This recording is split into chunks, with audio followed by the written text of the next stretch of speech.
শোনো, সবাই তো পাপ করে, পাপী, আর আমি শুধু পাপী নয়, আমি হলাম মহাপাপী। সে কি কৃষ্ণ, তুমি নিজেকে বলছো মহাপাপী? কি এমন পাপ করেছো?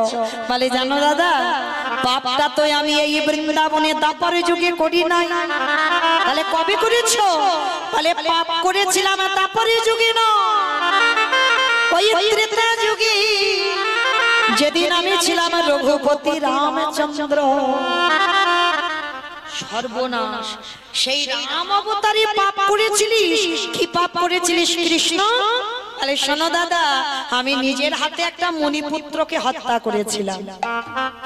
বাবা, মুনিপুত্রটা কে জানো? বিশ্বেশ্বর মুনির ছেলে, যার নাম ছিল রাবণ রাজা। এই যে আমাদের দুর্গা মায়ের পূজা হয়ে গেল, তাই তো? এই যে দুর্গা পূজা হয়ে গেল, বলো তো দুর্গা পূজাটা কে করেছিল? রাম। বাহ, রাম করেছিল। অকাল বোধন কেন করেছিল? কেন করেছিল? রাবণ বধের জন্য। বাহ, রাবণ বধের জন্য দুর্গা পূজা। নবমী রাত্রি রাবণ বধ হলো, তাহলে রাবণের নিধনের জন্য দুর্গা পূজা। আচ্ছা, দুর্গা পূজাটা করেছিল কে? রাবণ। বাহ, হরি বল। তাহলে দেখেন, যার মৃত্যুর জন্য দুর্গা পূজা, সে নিজেই কিন্তু পৌরোহিত্য করতে গিয়েছিল, সে নিজেই পূজা করেছিল। তাহলে কত বড় ভক্ত ছিল বাবা, এইটুকু শুনলে কি বোঝা যায় না?